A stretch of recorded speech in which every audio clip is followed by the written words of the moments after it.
Hello friend, સ્વાગત છે મારા વાનગી ખજાનામાં। આજે આપણે બનાવીશું ભરેલા કારેલાનું શાક।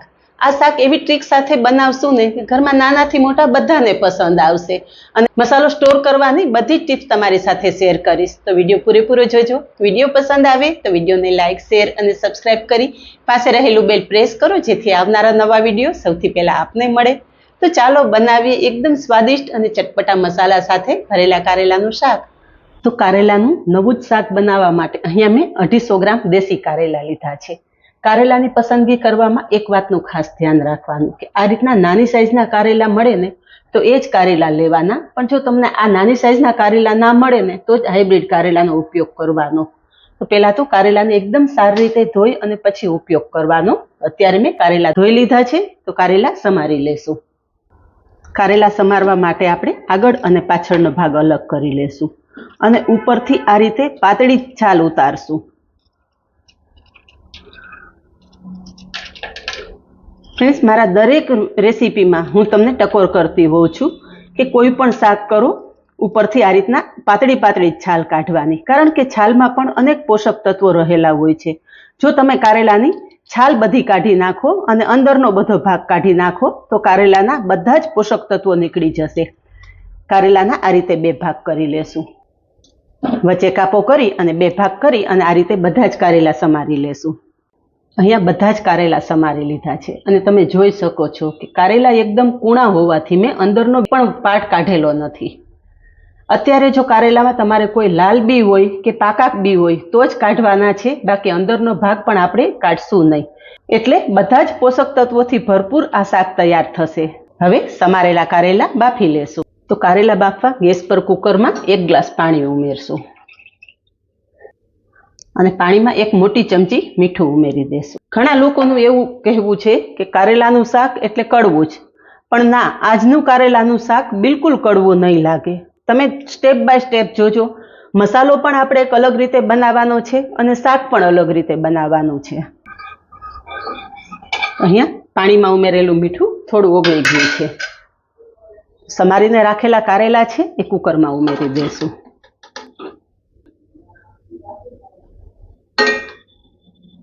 આ રીતે મીઠાના પાણીમાં કારેલા બફાશે ને એટલે કારેલાની 50% કડવાશ તો આમ જ દૂર થઈ જશે।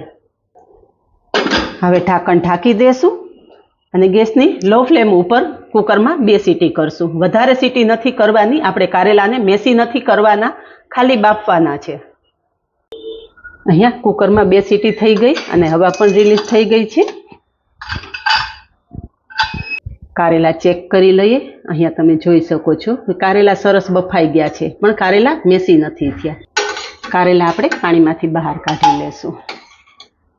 આ કારેલા સાઈડ પર રાખી દેશું, થોડા ઠંડા થાય પછી આગળની પ્રોસેસ કરશું। કારેલા ઠંડા થાય ત્યાં સુધીમાં શાક માટેનો સ્પેશિયલ મસાલો બનાવી લઈએ। મસાલો બનાવવા માટે ગેસ પર કઢાઈમાં 2 ચમચી ધાણા ઉમેરશું। ધાણાની સાથે જ 1 ચમચી વરિયાળી ઉમેરશું। ગેસની ફ્લેમ ધીમી રાખશું। ધાણા અને વરિયાળી શેકી લેશું। ધાણા અને વરિયાળી થોડા શેકાય પછી આપણે 20 થી 25 દાણા સિંગદાણા ઉમેરશું। સાથે 2 ટુકડા તજ ઉમેરશું અને 3 લવિંગ ઉમેરશું। આજનું શાક એટલું સ્વાદિષ્ટ થશે ને કે ઘરમાં વડીલોને તો કારેલાનું શાક પસંદ હોય, પણ ઘરના નાના બાળકોને પણ આ શાક પ્રિય થઈ પડશે। એવા અહીંયા થોડી જ વારમાં બધું જ એકદમ સરસ શેકાઈ ગયું છે, તો 1 ચમચી જેટલા સફેદ તલ ઉમેરશું। આ રીતે શેકીને જ્યારે તમે મસાલો તૈયાર કરશો ને તો એકદમ ફ્લેવરફુલ મસાલો તૈયાર થશે, પરિણામે શાકનો સ્વાદ પણ બહુ સરસ આવશે। ગેસની ફ્લેમ બંધ કરી દેશું। ગરમ કડાઈમાં જ તલ એકદમ સરસ ફૂટવા માંડ્યા છે। અહીં આપણો મસાલો એકદમ સરસ શેકાઈ ગયો છે, તો શેકેલો મસાલો એક પ્લેટમાં કાઢી લેશું જેથી ઝડપથી ઠંડો થઈ જાય। હવે આ મસાલો ઠંડો થાય ત્યાં સુધીમાં આપણે કારેલા ધોઈ લઈએ।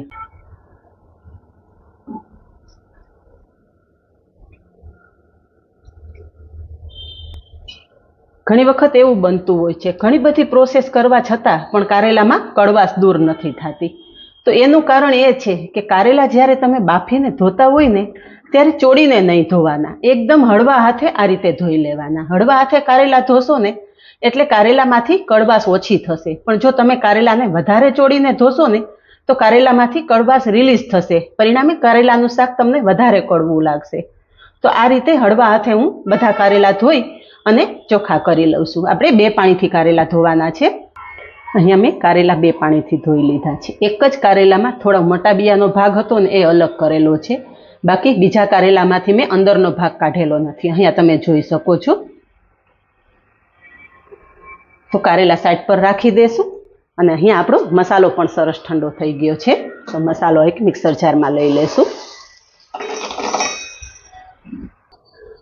મસાલાની સાથે જ 5 કળી લસણ ઉમેરી દેશું. લસણની સાથે થોડા તીખા ગાંઠિયા ઉમેરી દેશું. જો તમારી પાસે તીખા ગાંઠિયા ના હોય તો ભાવનગરી ગાંઠિયા ઉમેરી શકો છો, અને ગાંઠિયા ના હોય તો થોડો ચણાનો લોટ શેકી અને મસાલામાં ઉમેરી શકો છો. બધું જ પીસી લેશું. અહીંયા મસાલો એકદમ સરસ પીસાઈ ગયો છે, તમે જોઈ શકો છો. તૈયાર કરેલો મસાલો આપણે પ્લેટમાં લઈ લેશું. મસાલા સાથે બીજા મસાલા પણ ઉમેરી દઈએ. તો અહીંયા મેં 2 ચમચી લાલ મરચું પાવડર લીધેલું છે. લાલ મરચું પાવડર તમારા ટેસ્ટ મુજબ વધારે કે ઓછું કરી શકો છો, પણ ભરેલા શાકમાં મસાલો થોડો ચડિયાતો કરશો તો શાક વધારે સ્વાદિષ્ટ બનશે. અડધી ચમચી હળદર પાવડર, 1 ચમચી ધાણા જીરું પાવડર. આપણે સૂકા ધાણાનો પણ ઉપયોગ કરેલો છે એટલે અત્યારે 1 ચમચી ધાણા જીરું પાવડર ઉમેરું છું. પણ જો તમે સૂકા ધાણાનો ઉપયોગ કરેલો ના હોય તો ધાણા જીરું પાવડર 2 ચમચી લેવાનો. સ્વાદ પ્રમાણે મીઠું ઉમેરશું. સાથે 2 ચમચી જેટલો ગોળ ઉમેરશું અને ગોળની સાથે જ 1 મોટા લીંબુનો રસ પણ ઉમેરી દેશું. બધું જ હાથેથી ચોળી અને સરસ મિક્સ કરી લેશું. અહીંયા આપણો ભરેલા શાકનો સ્પેશિયલ મસાલો તૈયાર થઈ ગયો છે. આ મસાલો એક વખત બનાવી અને તમે 2 મહિના સુધી ફ્રીજમાં સ્ટોર કરી શકો છો. પણ જો તમારે મસાલો સ્ટોર કરવો હોય ને તો લસણ, ગોળ અને લીંબુનો રસ જ્યારે તમે મસાલો ઉપયોગમાં લ્યો ને ત્યારે ઉમેરવાના. બાકીના બધા જ મસાલા મિક્સ કરી અને આ રીતે મસાલો તમે સ્ટોર કરી શકો છો. તૈયાર થયેલો મસાલો કારેલામાં ભરી લેશું. અને ફ્રેન્ડ્સ, આજે તમને એક રિક્વેસ્ટ કરવાની છે. તમે મારા વિડીયો બધા રેગ્યુલર જોવો તો છો જ, પણ સાથે સાથે વિડીયો જોઈ અને મારી ચેનલને સબસ્ક્રાઇબ કરતા રહો અને તમારા ફેમિલી અને ફ્રેન્ડ્સ ગ્રુપને શેર પણ કરતા રહો. આપણી ચેનલમાં હંમેશા એકદમ ઇઝી અને ઘરમાં રહેલી સામગ્રીમાંથી સ્વાદિષ્ટ રેસીપીઓ બનતી હોય છે. અહીંયા તૈયાર કરેલો મસાલો બધો જ આપણે કારેલામાં ભરી લીધો છે. હવે શાકનો વઘાર કરશું. શાક બનાવવા માટે ગેસ પર કડાઈમાં તેલ ઉમેરશું. તેલ ગરમ થતાં થોડી રાઈ ઉમેરશું અને સાથે થોડું જીરું પણ ઉમેરી દેશું. રાઈ જીરું સરસ કકડે એટલે હિંગ ઉમેરી દેશું. અહીંયા મેં એક નાની ડુંગળીની પેસ્ટ લીધેલી છે. ડુંગળીની પેસ્ટ ઉમેરી દેશું. અત્યારે શાકમાં આપણે લસણ ડુંગળી બંનેનો ઉપયોગ કરેલો છે, પણ જો તમે લસણ ડુંગળી ના ખાતા હોય તો લસણ ડુંગળી વગર પણ આ શાક બનાવી શકો છો. ડુંગળીને તેલમાં એકદમ સરસ સાંતળી લેશું. તો અહીંયા થોડી જ વારમાં ડુંગળી એકદમ મસ્ત સંતળાઈ ગઈ છે. ડુંગળીની સાથે જ 1 ટમેટાની પેસ્ટ પણ ઉમેરી દેશું. બધું સરસ મિક્સ કરી લેશું. અહીંયા બધું જ સરસ મિક્સ થઈ ગયું છે. આપણે મસાલો કારેલામાં એકદમ સરસ કરેલો છે. અત્યારે ગ્રેવીના ભાગનો થોડો મસાલો કરશું, જેથી ગ્રેવીનો કલર પણ સરસ આવશે અને સ્વાદ પણ સરસ આવશે. તો ચપટી જેટલું જ મીઠું ઉમેરશું. સાથે અડધી ચમચી લાલ મરચું પાવડર ઉમેરશું અને ચપટી હળદર ઉમેરશું. કોઈ પણ શાકમાં ડુંગળી ટમેટા ઉમેરતા હોય તો આ સ્ટેપ ખાસ ધ્યાનમાં રાખવાનો કે ડુંગળી ટમેટા સરસ સંતળાઈ જાય ને તેલ છૂટું પડે ને એ પછી જ બાકીની સામગ્રી ઉમેરવાની, તો જ તમારા શાકનો પ્રોપર સ્વાદ આવશે. તો અહીંયા તમે જોઈ શકો છો કે ડુંગળી ટમેટાની ગ્રેવી પરફેક્ટ સંતળાઈ ગઈ છે અને બધું જ તેલ છૂટું પડી ગયું છે. હવે ગ્રેવી સાથે આપણે 2 ચમચી જેટલું જ પાણી ઉમેરશું. થોડું પાણી તમે ગ્રેવીમાં ઉમેરશો ને એટલે ઓછા તેલમાં પણ તમારું શાક વધારે સરસ તૈયાર થશે, કારણ કે થોડું પાણી ઉમેરવાથી શાકની ગ્રેવીમાં રહેલી બધું જ તેલ છૂટું પડી જશે, એટલે શાકમાં ઓછા તેલમાં પણ વધારે તેલ દેખાશે.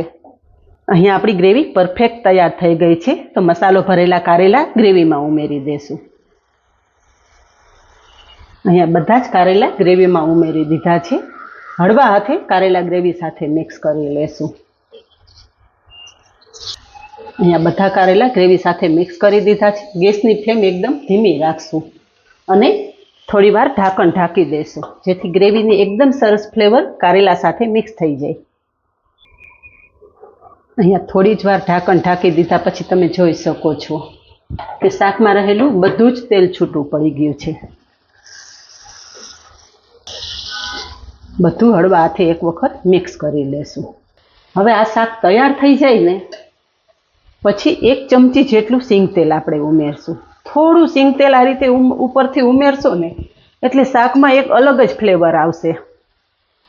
અને ફ્રેશ સમારેલી કોથમરી ઉમેરી દઈશું. તો અહીંયા ઘરમાં જ રહેલા સિમ્પલ મસાલા સાથે વધારે સ્વાદિષ્ટ કારેલાનું શાક તૈયાર થઈ ગયું છે. આ જ રીતે બનાવો અને કમેન્ટમાં જણાવો કે ઘરમાં રહેલા સિમ્પલ મસાલા સાથે બનેલા કારેલાના શાકની રેસીપી કેવી લાગી. આજે બસ આટલું જ. મળીએ નેક્સ્ટ વિડીયોમાં. ત્યાં સુધી બાય. Thank you.